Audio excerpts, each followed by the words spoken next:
Hello students, welcome to lecture number 8. The title of today's lecture is State Machines. In the previous lecture, we discussed the method how that we can convert regular expression into an NFA. Then we discussed transition table, that how we can draw transition table for a specific NFA or DFA.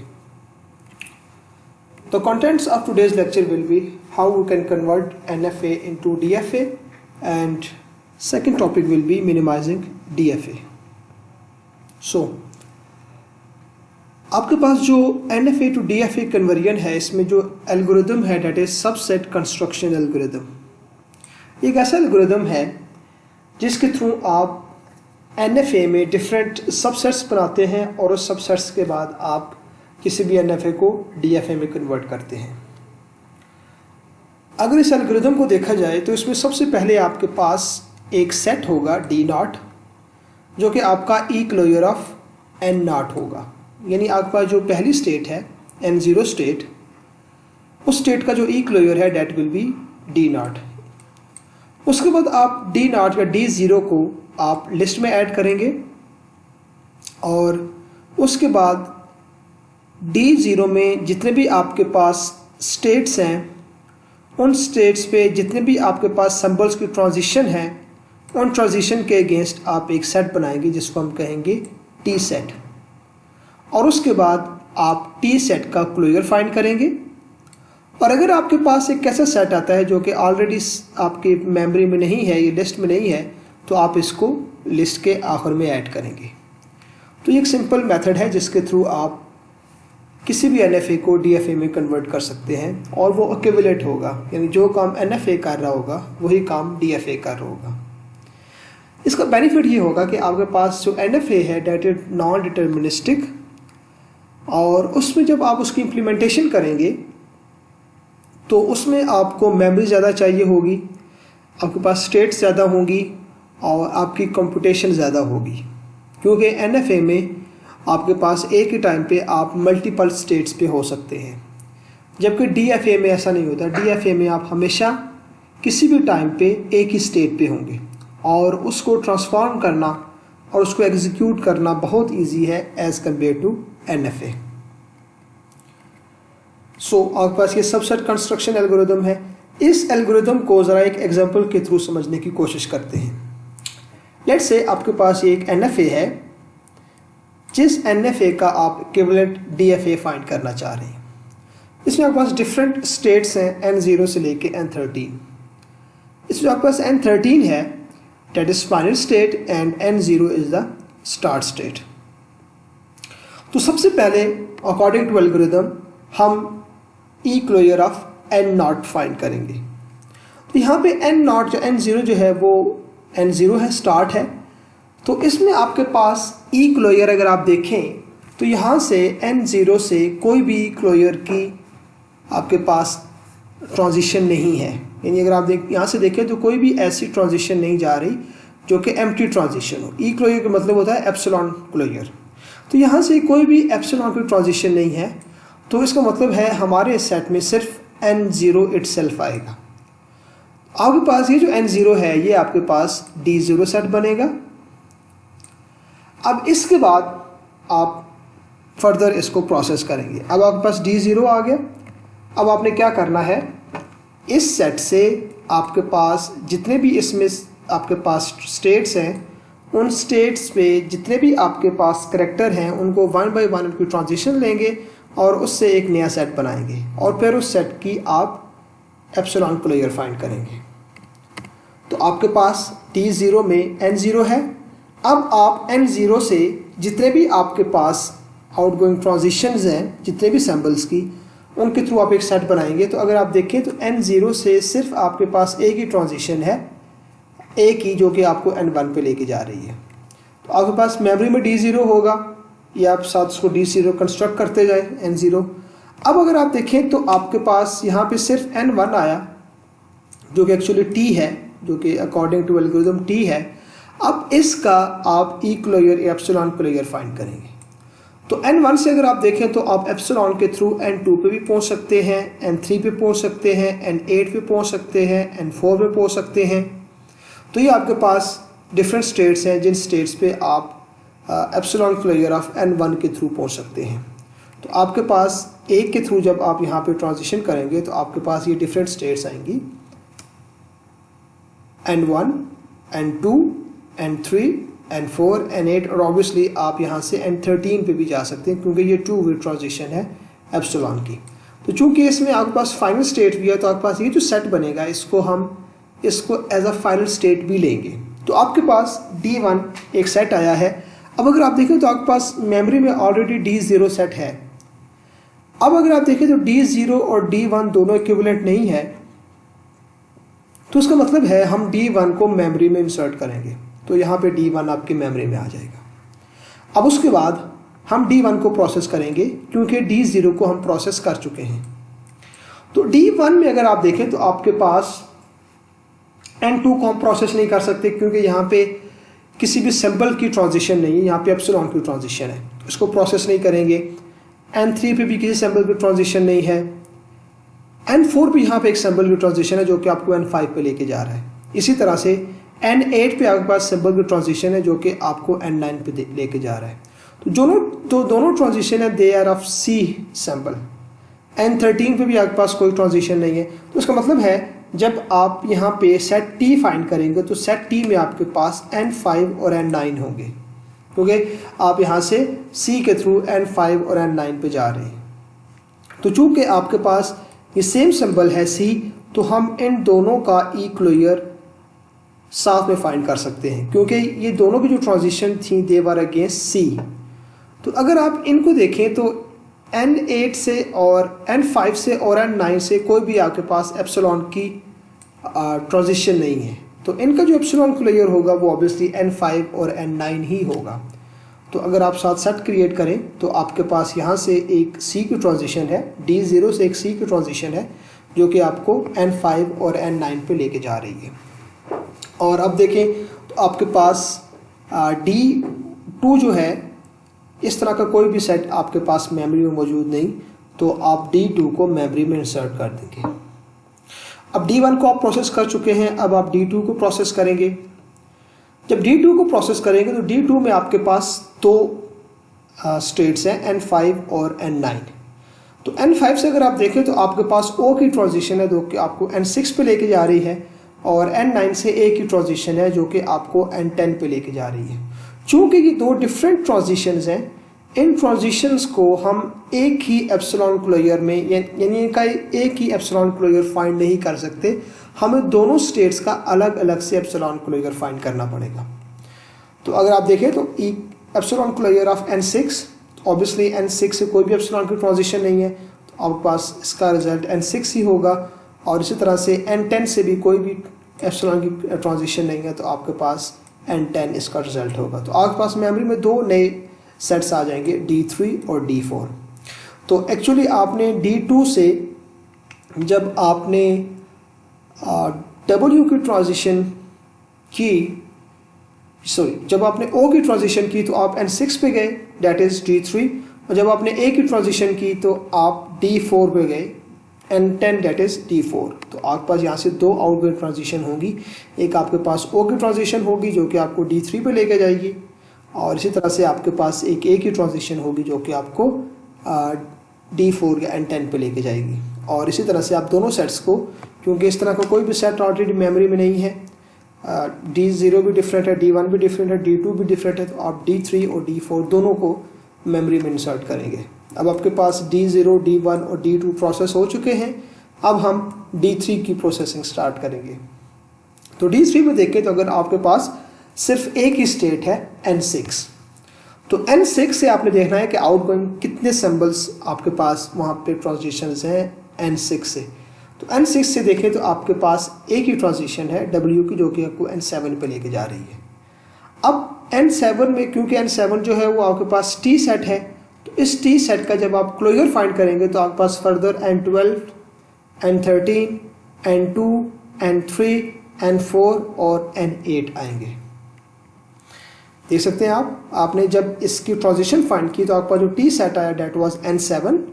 जब आपने n7 का epsilon closure find किया तो आपके पास n7 itself 12 13 2 3 4 9 4 and 8 और ये आपके पास d5 आएगा। इसमें यहाँ पे एक समझने की बात यह है कि आपके पास n7 क्यों आएगा एप्सिलॉन क्लोजर में, क्योंकि n7 से तो कोई आपके पास एप्सिलॉन, इसके ऊपर तो कोई एप्सिलॉन आपके पास ट्रांजिशन नहीं है।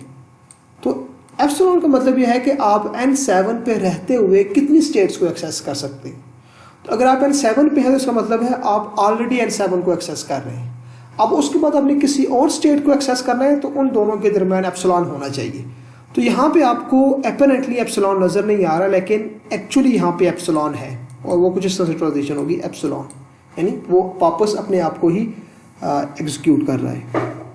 तो अगर आप D5 को देखें तो यहाँ पे मेमोरी में कोई ऐसा सेट नहीं है कि जो D5 के बराबर हो। तो हम यहाँ पे D5 एक नया सेट W के अगेंस्ट आपके पास D5 बनेगा और D5 में सारी स्टेट्स आएंगी n7 12 13 2 3 4 एंड 8। और इसमें चूंकि n13 एक फाइनल स्टेट है तो हम यहाँ पे एक फाइनल स्टेट का भी इसमें सिंबल रखेंगे। और D5 की तरह का कोई भी सेट आपके पास मेमोरी में नहीं है तो आप D5 को यहाँ मेमोरी में रखेंगे। D3 की प्रोसेसिंग कंप्लीट हो चुकी है, अब हम D4 की प्रोसेसिंग स्टार्ट करेंगे। अब अगर आप D4 के देखें तो D4 में आपके पास n10 है। n10 में अगर आप आउट कोई ट्रांजिशन देखें तो आपके पास T की ट्रांजिशन है, तो आपके पास जो T सेट आएगा उसमें आपके पास n11 आएगा, क्योंकि आप n10 से यूजिंग T ट्रांजिशन आप n11 पे पहुंच सकते हैं और ये हमारे पास T सेट था जिसका हमने फर्दर क्लोजर फाइंड करना है। तो आपके पास n11, इसका जब आप फर्दर क्लोजर फाइंड करेंगे you will get n12 13 2 3 4 and 8। तो आपके पास यहाँ पे T सेट में आपके पास n11 आएगा और आपके पास जो एक नया सेट आएगा डेट विल बी 11 12 13 2 3 4 एंड 8। और इस तरह का कोई भी सेट आपके पास मेमोरी में नहीं है तो ये एक नया सेट होगा D6। यहाँ से T की ट्रांजिशन D4 से और आपके पास एक नया सेट आ गया D6 और ऑब्वियसली आप इस सेट को मेमोरी में भी इंसर्ट करेंगे। अब आते हैं D5 की तरफ। ओके, अगर आप D5 को देखें तो D5 में आपके पास डिफरेंट सेट्स हैं, डिफरेंट स्टेट्स हैं n7 12 13 2 3 4 एंड 8। इसमें अगर आप देखें तो n7 पे आपके पास कोई भी सिंबल की ट्रांजिशन नहीं है तो n7 को हम प्रोसेस नहीं करेंगे। n12 पे भी कोई सिंबल की ट्रांजिशन नहीं है, n13 पे भी कोई सिंबल की ट्रांजिशन नहीं है, n2 पे भी कोई ट्रांजिशन नहीं है, n3 पे भी कोई ट्रांजिशन नहीं है, n4 पे ट्रांजिशन है। n4 पे अगर आप देखें तो यहाँ पे C की ट्रांजिशन है जो कि आपको n5 पे लेके जा रही है और इसी तरह से n8 पे आपके पास C की ट्रांजिशन है जो कि आपको n9 पे लेके जा रही है। तो आपके पास जो T सेट बनेगा वो बनेगा n4 एंड n8 और n9 एंड n5। और इसका जब आप फर्दर क्लोजर लेंगे तो आपके पास अगेन यहाँ से कोई क्लोजर की एप्सिलॉन में कोई भी ट्रांजिशन नहीं है तो आपके पास जो सेट आएगा date will be n5 and n9। तो अगर आप n5 और n9 को देखें तो ये ऑलरेडी D2 है, D2 है तो आपको ये सेट दोबारा लिस्ट में डालने की ज़रूरत नहीं है। लेकिन चूंकि D5 से यूजिंग C ट्रांजिशन हम वापस मूव हो रहे हैं टुवर्ड्स D2 तो हम D5 से D2 की तरफ एक ट्रांजिशन लगाएंगे।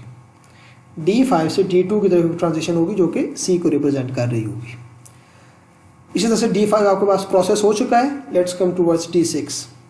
D6 में आप जब देखें तो आपके पास n11 पे भी कोई ट्रांजिशन सिंबल की ट्रांजिशन नहीं है, n12 पे भी नहीं है, n13 पे भी नहीं है, n2 पे भी नहीं है, n3 पे भी नहीं है, n4 और n8 पे है। अगेन n4 आपको n5 पे लेके जा रहा है, n8 आपको n9 पे लेके जा रहा है, तो अगेन सेम स्टेट बनेगी और आपके पास सेम एप्सिलॉन क्लोजर बनेगा, that will be again D2।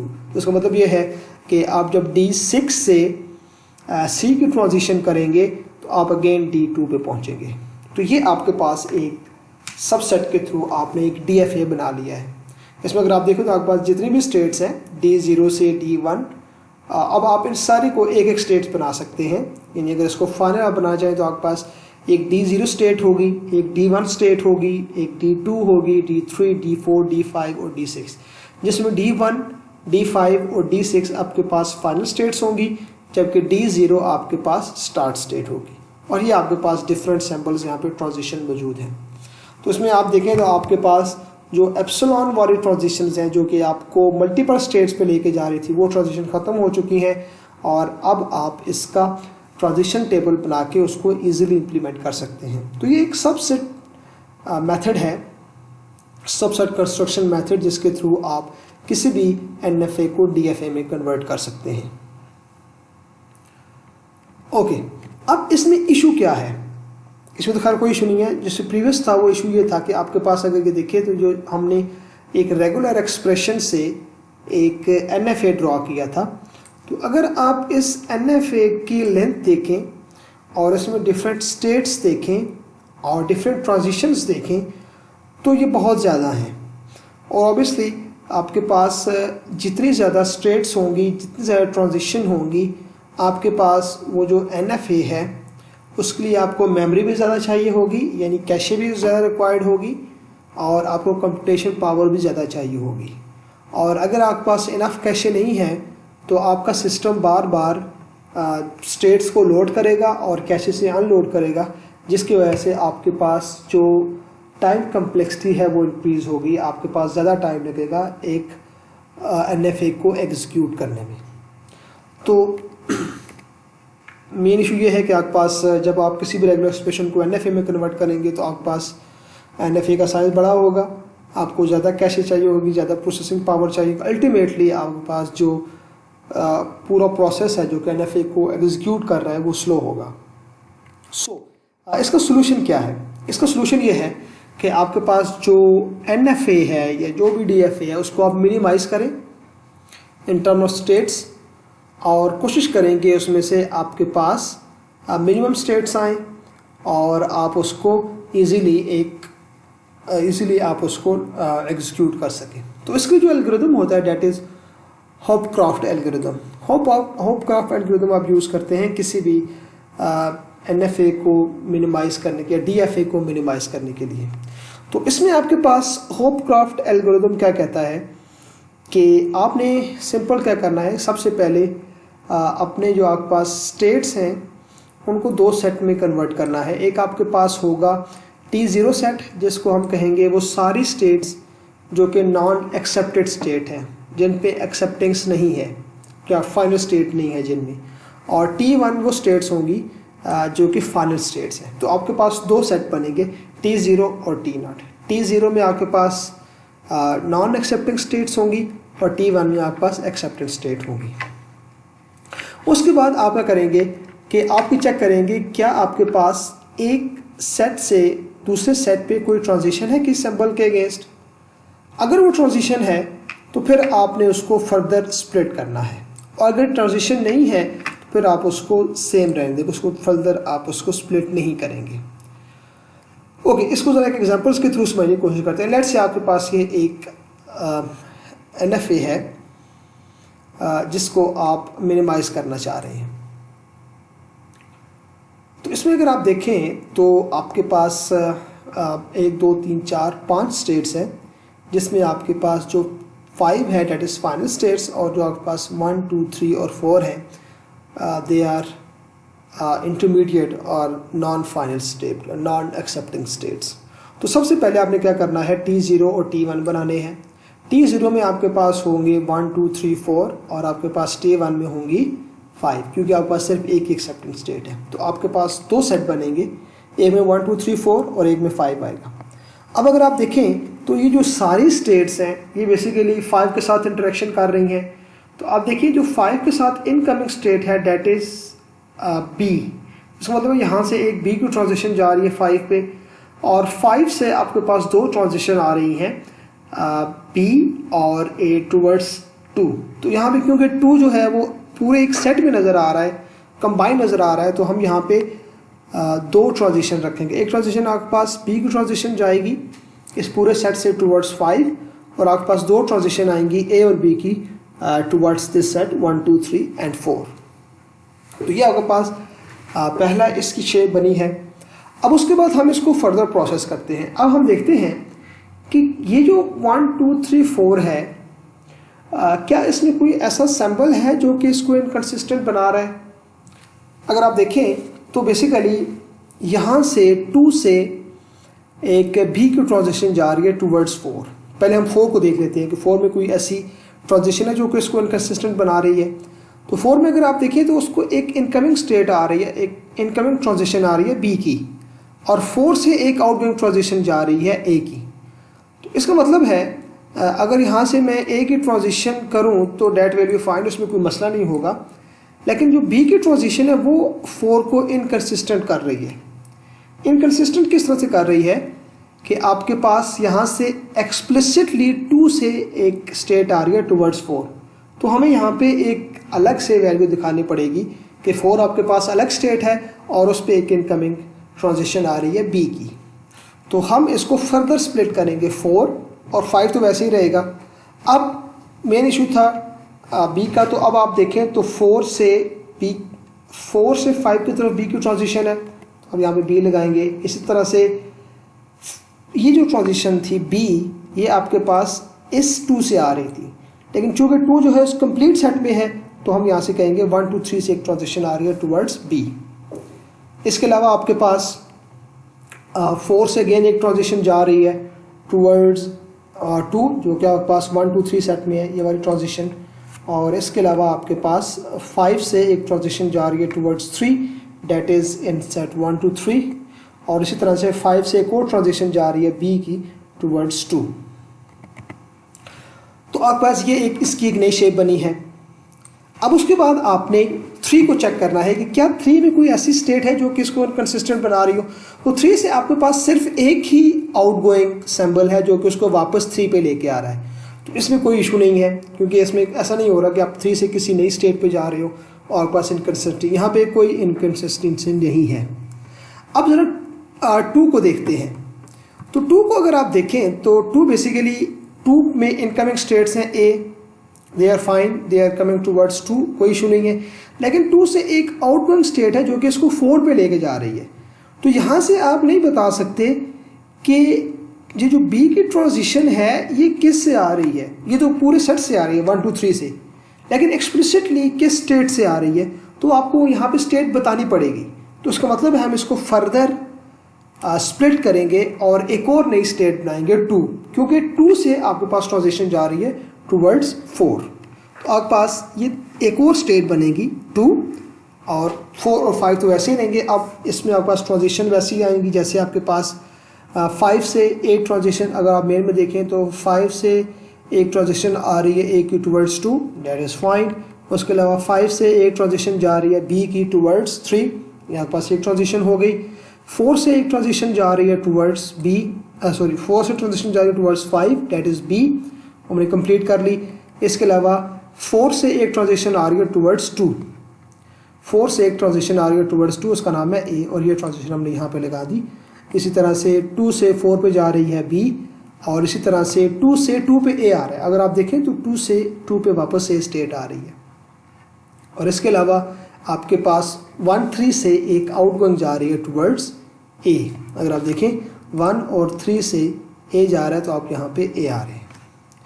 Okay, और अगर यहाँ पे देखें तो आपके पास जो B है, B की आउटगोइंग आपको B पे मिल रही है और 1 की आउटगोइंग आपको B पे मिलेगी। यानी अगर आप 1 से यहाँ पे ट्रांजिशन भी करें तब भी आप B पे ही आएंगे। और इसी तरह से अगर आप 1 और 3 दोनों से अगर आप देखें तो आउटगोइंग ट्रांजिशन 2 है, तो यहाँ से 1 और 3 से आउटगोइंग ट्रांजिशन A 2 पे जाएगी। इससे कोई फ़र्क नहीं पड़ेगा, क्योंकि यहाँ पे आपके पास 1 और 3 से सेम ट्रांजिशन आउटपुट पे जा रही है। अगर लेट से यहाँ पे B होता, A की जगह B होता, तो फिर हम इसको फर्दर स्प्लिट करते, क्योंकि हमें दिखाना पड़ता कि 3 से एक ट्रांजिशन जा रही है 2 पे। लेकिन चूंकि 1 और 3 से सेम ट्रांजिशन जा रही है तो उससे कोई फ़र्क नहीं पड़ता कि A किस से आ रहा है, तो हम कहेंगे A जो है वो दोनों से आ रहा है, A 1 और 3 से। उसी तरह से B की जो ट्रांजिशन है वो आपको वापस B, क्योंकि आपके पास जो 1 है उसकी जो ट्रांजिशन है वो भी 3 पे जा रही है और 3 की ट्रांजिशन भी 3 पे आ रही है, तो इसका मतलब है ये दोनों ट्रांजिशन सेम होंगी। तो अब इसका मतलब है इसमें हम फर्दर कोई भी इनकन्सिस्टेंसी नहीं है, अब आपके पास ये कंप्लीट हो चुका है। तो ये एक मेथड है हॉपक्राफ्ट एल्गोरिथम, जिसके थ्रू आप एक DFA या NFA के साइज़ को DFA के साइज़ को मिनिमाइज़ कर सकते हैं। अगर आप ओरिजिनल में देखें तो आपके पास 5 स्टेट्स थी, जबकि यहाँ पे आपके पास 3 स्टेट्स हैं। और अगर आप ट्रांजिशन देखें तो 1 2 3 4 5 6 7 8 9 10 और 11 ऑलमोस्ट ट्रांजिशन है। यहाँ पे 1 2 3 4 5 6 7 8 आपके पास नंबर ऑफ ट्रांजिशंस भी कम हो गई हैं और नंबर ऑफ स्टेट्स भी कम होंगे। इसका मतलब अल्टीमेट बेनिफिट क्या होगा, आपको स्पेस कम चाहिए होगी, आपके पास टेबल कम बनेगा और आपकी प्रोसेसिंग भी फास्ट होगी। सो एक एल्गोरिथम जिसके थ्रू आप उसको मिनिमाइज कर सकते हैं। Thank you so